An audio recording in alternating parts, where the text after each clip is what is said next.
Hello my dear student, welcome to Deepak classes. 10.3 करने के बाद अब हम पहुंचे हैं 10.4 में। और 10.4 अगर आपने डिटेल में पढ़नी है तो आप जाइए वेक्टर वाली अलजेब्रा, वेक्टर अलजेब्रा करके प्लेलिस्ट बनी हुई है, तो उसमें आप देख सकते हैं पूरा डिटेल में है। थोड़ा बहुत मैं आपको बेसिक्स डिफाइन करता हूँ इसका।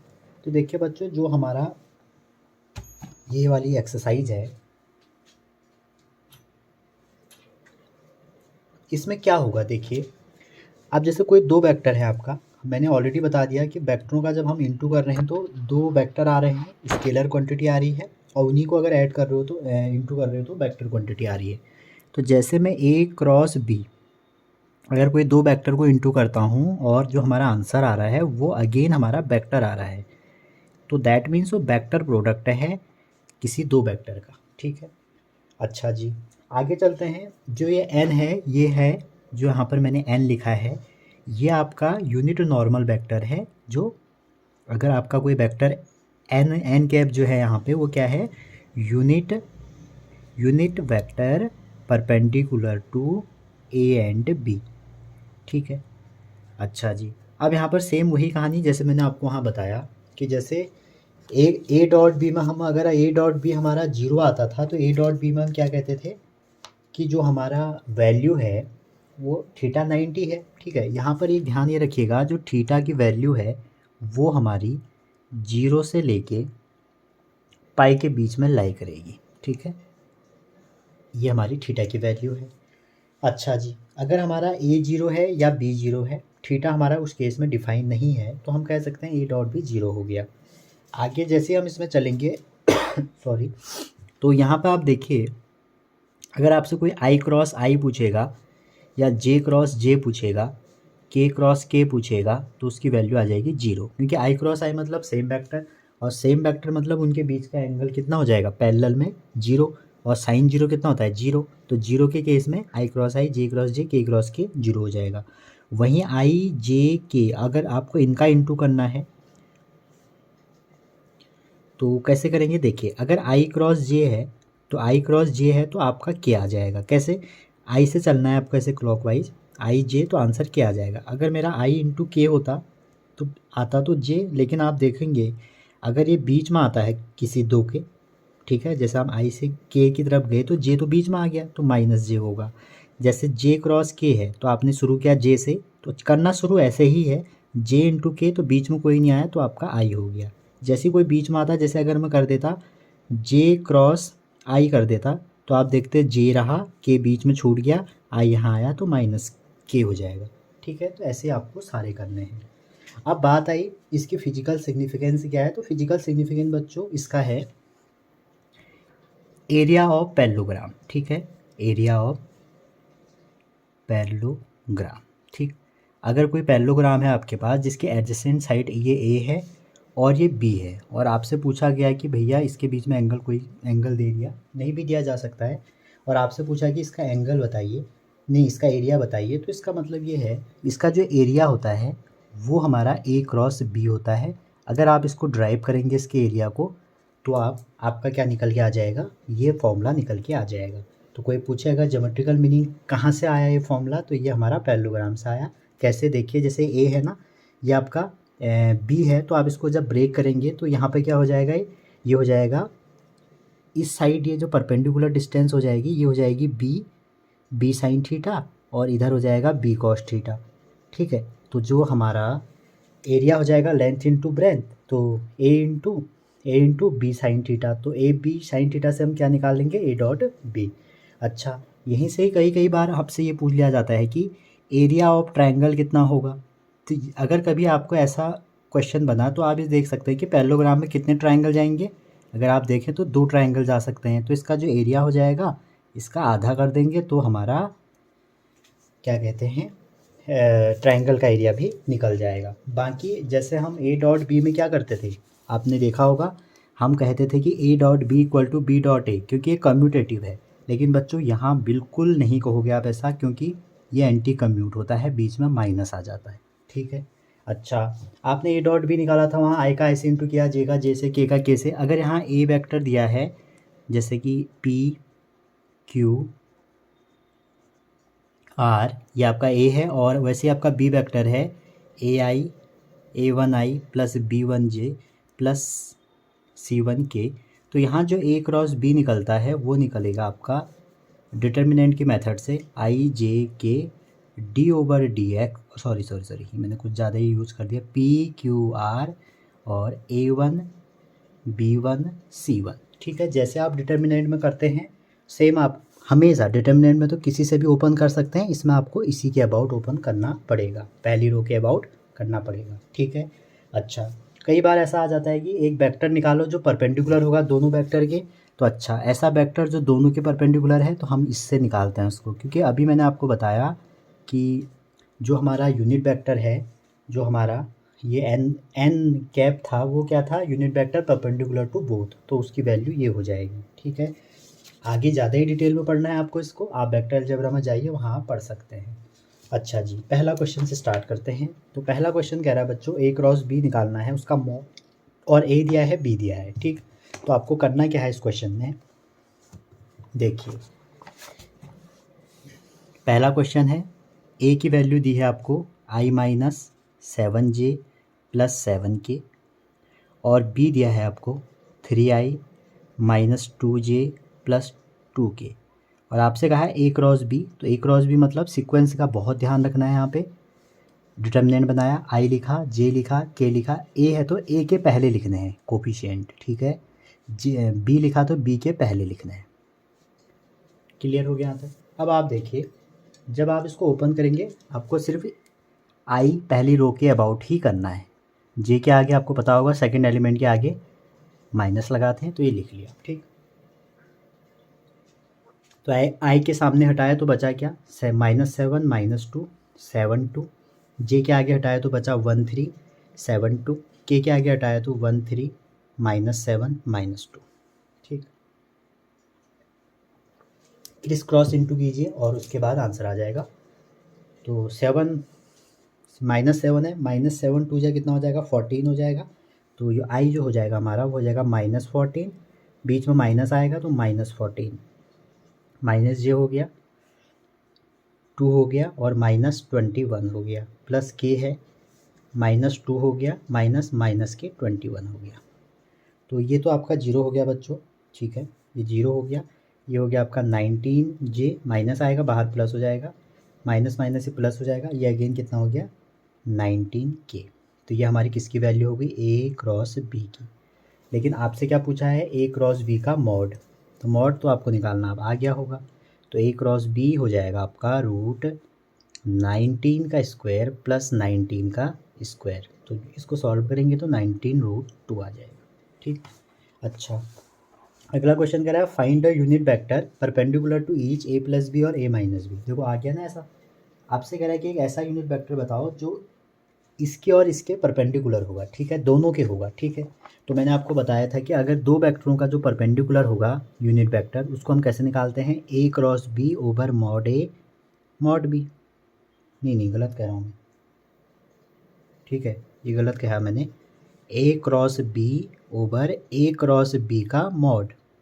ठीक है, इधर भी आप इसको सुधार लीजिए अगर आपने इधर नोट कर लिया। A क्रॉस B क्या हो जाएगा, unit vector A cross B और नीचे हो जाएगा A क्रॉस B का मॉड। ठीक है, ऊपर वेक्टर होगा नीचे उसका मॉड्यूलस।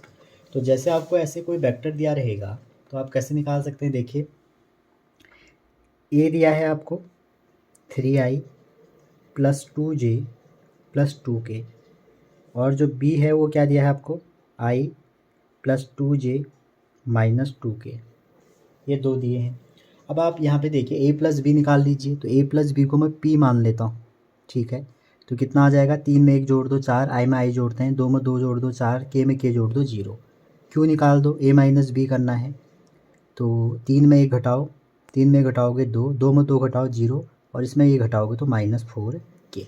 ठीक, अब जो आपको निकालना है इन दोनों का निकालना है, तो आप कैसे करेंगे, P क्रॉस Q इसका मॉड ओवर सॉरी फिर गलत क्यों लिख रहा हूँ, P क्रॉस Q ऊपर वेक्टर और नीचे मॉड, ये आपका फॉर्मूला होता है। तो आप P क्रॉस Q निकालिए इसका, तो P क्रॉस Q जब निकालेंगे तो हो जाएगा i j के, और पी का जो वैल्यू है 4, जे की जगह जे, के है ही नहीं, इसमें है 2, जे है ही नहीं, ये हो गया। इसको आप सॉल्व कर लीजिए तो आई के करस्पॉन्डिंग देखोगे ये गया तो माइनस के कितना आ गए, 16 आ गए, ठीक है, क्योंकि ये तो जीरो ही है। प्लस जी, अरे माइनस होगा, जे के आगे माइनस होता है, तो जैसे इसको हटाओगे तो -16, अगेन ये -16 आ गया। प्लस के अगर देखोगे ये हट गया तो जीरो, और ये आ जाएगा -8, ठीक है।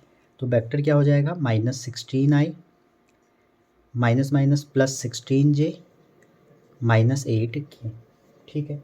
ये आपका वेक्टर की वैल्यू हो गई।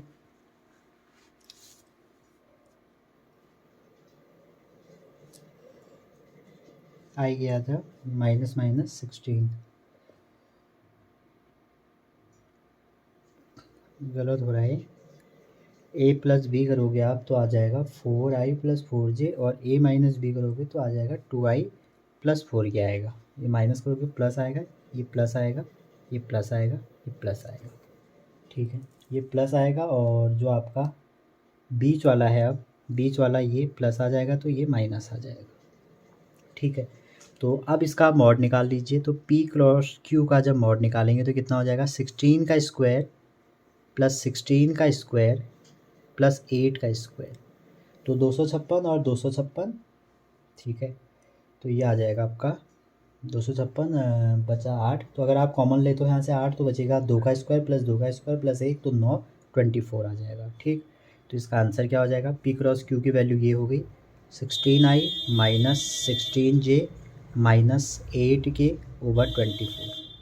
तो अगर आपसे कभी भी आता है कि एक ऐसा वेक्टर बताइए, ये क्वेश्चन नंबर 2 था हमारा, जो दो वेक्टरों पे परपेंडिकुलर हो, या दो वेक्टरों पे ऐसा यूनिट वेक्टर जो दोनों का परपेंडिकुलर हो, तो आपको उसका क्रॉस प्रोडक्ट ले लेना है। जैसे p और q वेक्टर है, इन दोनों का निकालना है तो p क्रॉस q निकालना है, और उसके बाद आपको p क्रॉस q का मॉडुलस निकालना पड़ेगा बच्चों। आपका आंसर यू आ जाएगा, ठीक है।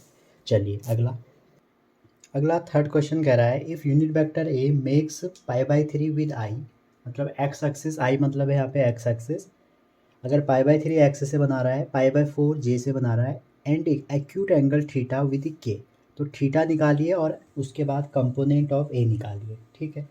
अच्छा, अभी आपने बच्चों डायरेक्शन कोसाइन का कंसेप्ट पढ़ा था, ठीक है। तो डायरेक्शन कोसाइन की हेल्प से हम इस क्वेश्चन को कर सकते हैं, क्लियर। अब वो कह रहा है कि एक्स एक्सिस से क्या बना रहा है, π/3, ठीक। तो मैंने आपको बताया था कि जो एक्स एक्सिस से एल बनता है उसको हम कॉस एल्फ़ा कहते हैं, और वो कितना कह रहा है, कॉस π/3, और एम जो है वो कह रहा है कि कॉस बीटा, और कॉस बीटा कह रहा है कि कॉस π/4 बना रहा है, और जो एन है वो बना रहा है कॉस ऑफ थीटा।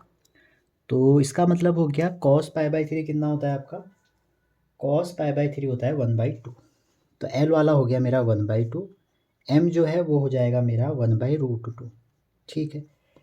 यहाँ तक क्लियर है। अब आपको पता है कि l square plus m square plus n square equal to 1 होता है, तो 1/4 plus 1/2 plus n square equal to 1, ठीक है। अच्छा जी, तो इसको देखेंगे अगर तो ये हो जाएगा 3/4 plus n square equal to 1, ठीक। तो एन इक्वल टू आ जाएगा आपका, 1 में से माइनस करेंगे तो 1/4 और 1/4 का रूट, तो एन की वैल्यू आ जाएगी 1/2, ठीक है। तो आपसे पूछ क्या रहा है, फाइन थीटा कह रहा है, तो कॉस थीटा इक्वल टू क्या हो जाएगा 1/2। अब 1/2 कितने की वैल्यू होती है, π/3, तो एक बात तो ये क्लियर हो गई कि π/3 हमारा आ गया। आगे कह रहा है हेंस द कंपोनेंट ऑफ ए, तो ए के कंपोनेंट निकालिए कह रहा, ठीक है।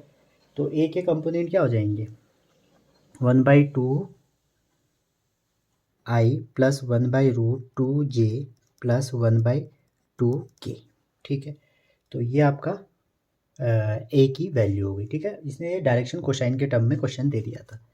क्वेश्चन थर्ड, क्वेश्चन फोर्थ में चलते हैं। तो क्वेश्चन फोर्थ क्या कह रहा है, देखिए कह रहा है कि ये शो करो। अब देखो हमने पिछले भी किया था ये क्वेश्चन, ए क्रॉस बी और ए डॉट भी कैसे करेंगे, ठीक है। डायरेक्ट हमें इनटू करना है, तो सेम यही है, ये भी देखते हैं। तो क्वेश्चन 4 है बच्चों, a - b cross a + b equal to 2 time a dot b. तो जब आप इंटू करेंगे ए का ए से करिए तो ए क्रॉस ए का बी से करिए, प्लस ए क्रॉस बी का ए से करिए, minus b cross a, b का बी से करिए, minus b cross B equal to 2a dot b.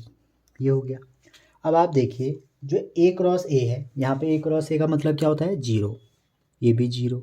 तो ए क्रॉस बी जो है, और यहाँ पे क्या है, बी क्रॉस ए है। तो अगर आप इसको पलट देते हो, मैंने अभी आपको बताया था कि ए क्रॉस बी जो होता है यहाँ पे वो बी क्रॉस ए होता है, क्योंकि एंटी कम्यूट करता है। तो हम एक काम करते हैं, इसको पलट देते हैं, तो प्लस हो जाएगा ए क्रॉस बी। ठीक है, ये माइनस था, ये प्लस था, जो ये हो जाएगा 2a क्रॉस बी। ठीक है, क्या हो जाएगा, 2a क्रॉस बी। अच्छा, ये क्वेश्चन यहाँ पे मिसप्रिंट है, ठीक है, इसको क्रॉस होना पड़ेगा, डॉट कैसे आ जाएगा ना, तो ये हमारा क्रॉस होगा यहाँ पे। अच्छा जी, क्वेश्चन नंबर 5। तो इसमें क्या करना है, जस्ट आपको ये डंडे खींचो दो और आंसर निकालो। ठीक है, तो क्वेश्चन 5 आप डिटर्मिनेंट तो करना सीख ही गए हो ना। तो बस ए के बनाया, आई लिखा, जे लिखा, के लिखा। अब देखो पहले वेक्टर लिखा है 2i प्लस 6j प्लस 27 के, क्वेश्चन नंबर 5, तो उसको पहले लिख लो 2 6 27, और दूसरा में क्या है 1 लैम्डा म्यू, और इसकी वैल्यू क्या हो जाएगी 0। सॉल्व कर दीजिए, आई के अबाउट लीजिए, जे के अबाउट लीजिए, के अबाउट लीजिए, और इक्वल टू क्या कर दिए 0। तो आई के अबाउट लोगे तो क्या आ जाएगा 6 म्यू माइनस 27 लैम्डा। जे के अबाउट लोगे तो क्या आ जाएगा 2 म्यू माइनस 27। के अबाउट लोगे तो क्या आएगा 2 लैम्डा माइनस 6। और जैसे ही आप इसको करोगे, अब आपसे कह रहा है कंपोनेंट जीरो है, तो ये जीरो है तो सारे जीरो होंगे, तो इसका मतलब है 6 म्यू माइनस 27 लैम्डा भी जीरो होगा। तो जैसे ही ये जीरो होगा तो आप क्या कर सकते हैं, लैम्डा कितना होगा, यहाँ से तो रिलेशन आ जाएगा, इनको जीरो करो, 2 mu minus 27 equal to zero, तो म्यू हो जाएगा 27/2। ठीक है, और यहाँ इसको जीरो करोगे, 2 लैम्डा 6 इक्वल टू जीरो, तो लैम्डा इक्वल टू 3। हमें तो लैम्डा और म्यू की वैल्यू निकालनी ना, इसको जीरो करके तो हमें कुछ मिलेगा ही नहीं। ठीक है, क्वेश्चन नंबर 6 कंसेप्चुअल क्वेश्चन है, कह रहा है कि अगर ए डॉट भी जीरो है और ए क्रॉस बी भी जीरो है, तो आप क्या कंक्लूड करेंगे ए और बी के बारे में। देखो बच्चों, अगर ए डॉट भी जीरो है या ए क्रॉस भी जीरो है, ठीक है, चलो इसको करते हैं अच्छे से।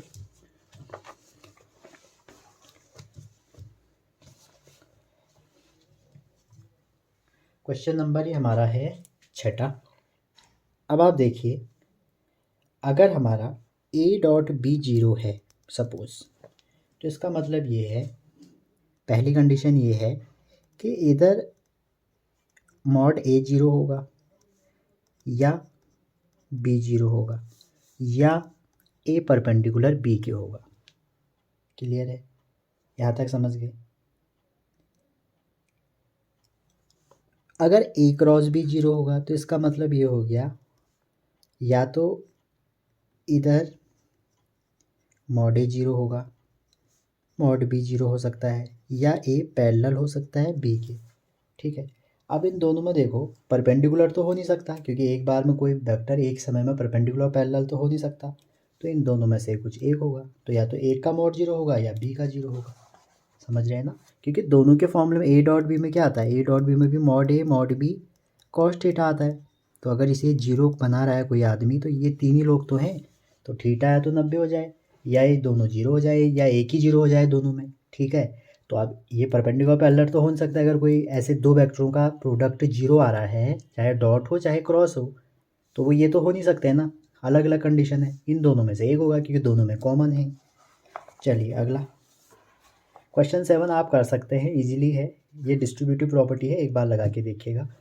अगला क्वेश्चन है क्वेश्चन नंबर 8, इसको लगा लीजिए, एक बार देख लीजिएगा, ऐसे आएगा तो नहीं ऐसा क्वेश्चन। अच्छा, क्वेश्चन 8 कह रहा है कि इधर ये जीरो बी जीरो तो ए क्रॉस बी कन्वर्स ट्रू, तो ये एग्जाम्पल से आपको समझाना है। ठीक है, तो कन्वर्स इसका ट्रू कैसे होगा, देखो अगर ये जीरो होगा तो उल्टा इसका कन्वर्स नहीं होगा भैया, ट्रू नहीं होगा। ठीक है, आप एग्जाम्पल ले लीजिएगा, निकल सकता है। 9 कह रहा है find the area of triangle, vertices दिए हैं। देखो अब एरिया ऑफ ट्राइंगल है, तो एरिया ऑफ ट्राइंगल ना, तो ट्राइंगल बनाते हैं पहले, क्वेश्चन नंबर 9।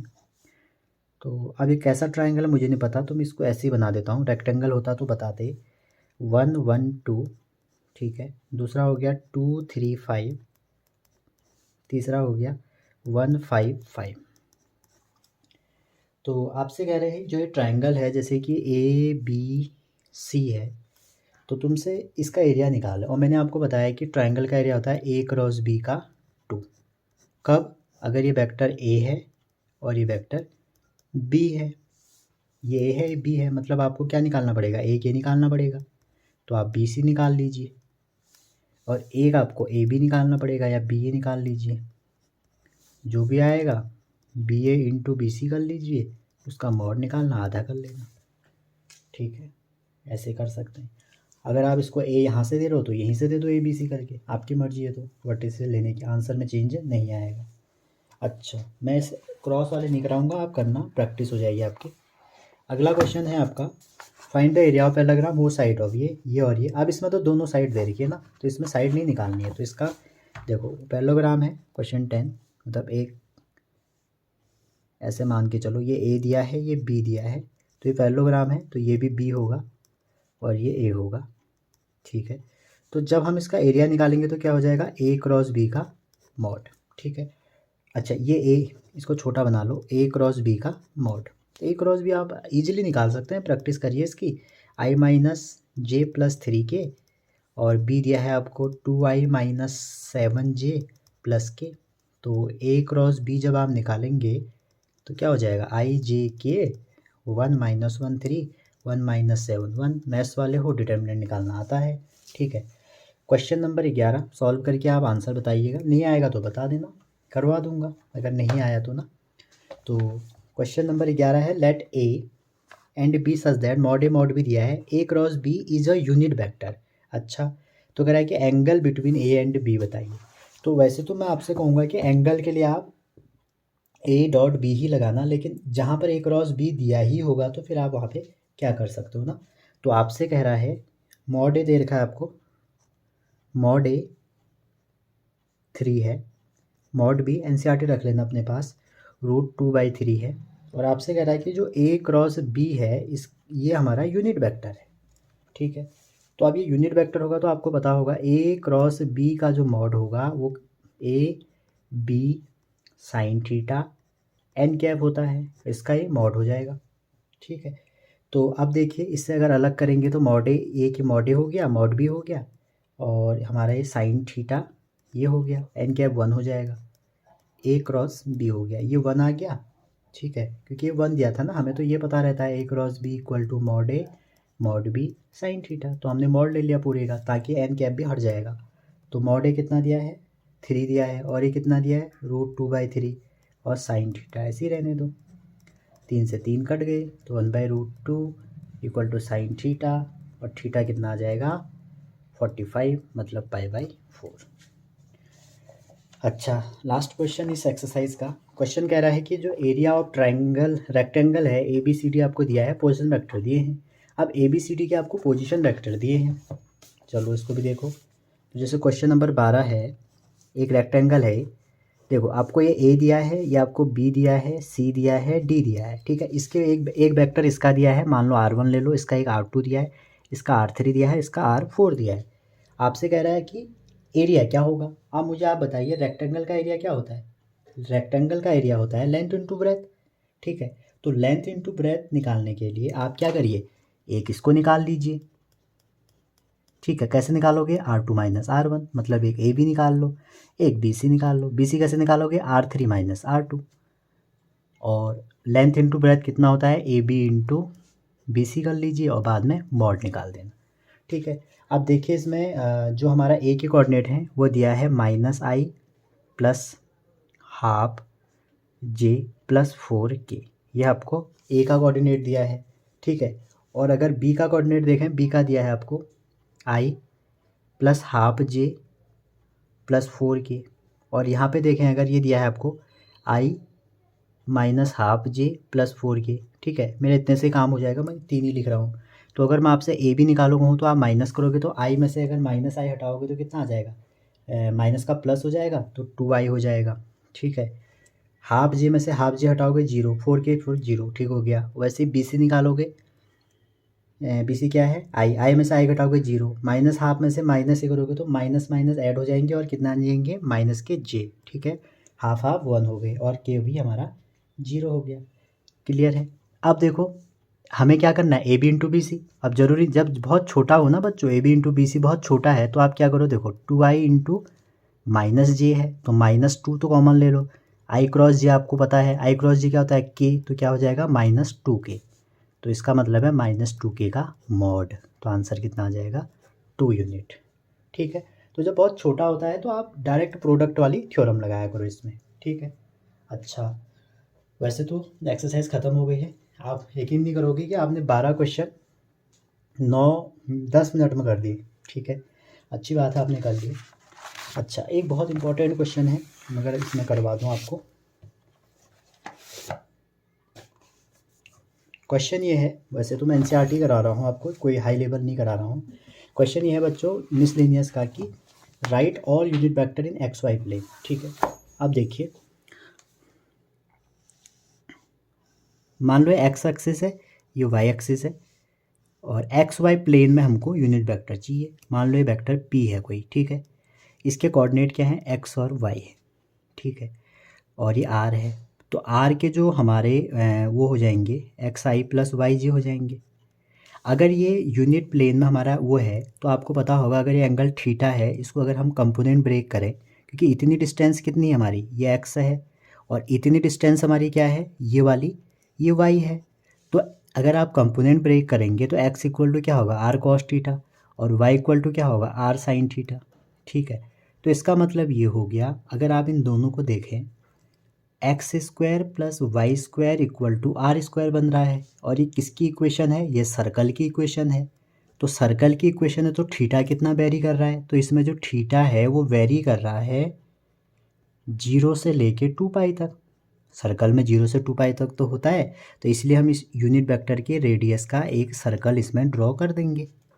क्लियर। अब देखिए, ये हमने कर दिया। आपसे पूछा जाएगा कि यूनिट वेक्टर बताइए, तो क्या हो जाएगा, कॉस थीटा आई प्लस साइन थीटा जे, ठीक है।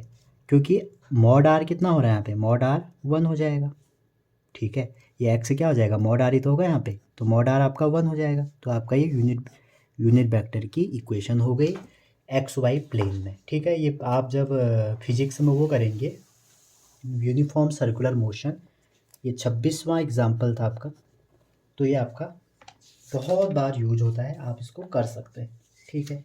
अच्छा, एक बहुत इंपॉर्टेंट क्वेश्चन मैं आपसे कह रहा था, देखिए आपसे जनरली क्या क्या दिया रहता है कि जैसे ये एग्जांपल है 29 कि a प्लस बी प्लस सी आपका 0 है। एक केस में मैं 0 ले लेता हूँ और a प्लस बी प्लस सी मान लो 5 है। और यहाँ पे कह देते हैं कि a b और c आपके यूनिट वेक्टर हैं, ठीक है। तो यूनिट वेक्टर हैं, इसका मतलब हो गया इसका मॉड कितना होगा, 1 होगा। ऐसे क्वेश्चन आते हैं, अभी मैंने एक डॉट प्रोडक्ट में भी करवाया था आपको इससे लास्ट वाली वीडियो में। और यहाँ पर ना मॉडे अलग अलग दे देगा, इसमें 3 दे देगा, इसमें 4 दे देगा, इसमें 5 दे देगा, ठीक है। ऐसे क्वेश्चन आएंगे और पूछा क्या जाएगा पता है, find a dot B plus B dot C plus c dot a. Again इसमें भी वही पूछा जाएगा, find a dot b dot c and c dot a. तो जब भी आपको ऐसा क्वेश्चन आता है तो आप क्या करें, देखो ए डॉट ए की थ्योरी आप समझें कि वो मॉड ए स्क्वायर होता है, तो वैसे ही हम इस पर भी लगाते हैं ए प्लस बी इंटू ए प्लस बी। ये डॉट प्रोडक्ट है क्योंकि क्रॉस में तो 0 हो जाता है ना, क्रॉस की तो हम कहानी लगा नहीं सकते यहाँ पे। तो आप इसका इंटू करिए, क्या हो जाएगा, ए प्लस बी प्लस सी का स्क्वायर, ठीक। तो यहाँ पे लगाएंगे तो क्या आ जाएगा, mod A square mod B square mod C square plus, इसको आप इंटू करिए, इतना ही आएगा 2ab 2bc 2ca, ठीक है। अब इक्वल टू में क्या है, ए प्लस बी प्लस सी का स्क्वायर, तो हम 0 कर देंगे, क्यों, ए प्लस बी तो 0 है, तो 0 का स्क्वायर 0 ही तो होगा। अब ये यूनिट वेक्टर दिए हैं तो 1 प्लस 1 प्लस 1 और यहाँ से 2 कॉमन ले लेंगे, a dot B plus B dot C plus c dot a. तो ये हो जाएगा -3/2 a dot B plus B dot C plus c dot a. ख़त्म हो गया क्वेश्चन। अब एग्जामिनर ने क्या करा, इसको थोड़ा चेंज कर दिया। जे में अक्सर ऐसा पूछा जाता है, तो आप वही करें, a plus b plus c इसका square equal to a square plus b square plus c square plus 2 time a dot plus B dot, ये कहाँ से आ रहा है, हम इंटू करके निकाल रहे हैं ना, इसको इंटू करोगे आप यही आएगा। इसका स्क्वायर 5 का स्क्वायर कितना हो गया, 25 हो गया, इक्वल टू मॉड ए का स्क्वायर 3 का स्क्वायर 9, 4 का स्क्वायर 16, 5 का स्क्वायर 25 प्लस 2 टाइम ये पूरा वैसे ही आ जाएगा। इस 25 से 25 कैंसिल, तो 16 9 25, 25 उधर जाएंगे तो 25/2 equal to a dot B plus B dot C plus c dot a. समझ रहे हैं? तो ये दो अलग अलग टाइप के क्वेश्चन थे, ये मैंने अपनी तरफ से बना दिया, ये आपके बुक में है। ठीक है। अच्छा 28 क्वेश्चन में जाओगे आप, अगर एग्जाम्पल है 28 ये वाला। 28 क्वेश्चन क्या है कि a b c are 3 vector such that a b c दिया है आपको, और पूछा क्या जा रहा है कि each one of being perpendicular to sum of other two. एक वेक्टर दूसरे वेक्टर के परपेंडिकुलर है, जो बाकी के दो वेक्टर है उनके सम के परपेंडिकुलर है। ठीक है, तो ए प्लस बी प्लस सी निकालो। अब देखो ये भी सेम क्वेश्चन है, बस थोड़ा सा इन्होंने इसमें कहानी बदल दी। देखिए ये है आपका 28, आप देख लीजिए एग्जाम्पल हैं। आपको मॉड ए दे रखा है 3, मॉड बी दे रखा है 4, मॉड सी दे रखा है 5, और आपसे कह रहे हैं कि ए प्लस बी प्लस सी का मॉड निकालिए। अब आपसे ये भी कह रहे हैं कि जो एक वेक्टर है वो बाकी दो वेक्टरों के सम का परपेंडिकुलर है, दैट मीन्स जीरो एंगल। जब कोई दो वेक्टर परपेंडिकुलर होते हैं बच्चों, तो हम क्या कहते हैं, अगर कोई भी दो हमारे वेक्टर परपेंडिकुलर होंगे तो हम क्या करेंगे कि ए डॉट बी जीरो, क्योंकि cos 90 जीरो। अच्छा सिमिलरली अगर हम बी के साथ देखें तो वो भी ये जीरो आ जाएगा, और सिमिलरली हम सी के ही साथ देख लें तो वो भी जीरो आएगा। समझ रहे होंगे? क्लियर है यहाँ तक? अब देखो यहाँ पर आप ध्यान से देखो कि a plus b plus c इसका स्क्वायर करें तो क्या आता था, अभी हमने देखा mod A square plus mod B square plus mod C square, ये तो आता था, plus 2a dot B plus 2b dot सी प्लस 2c डॉट ए।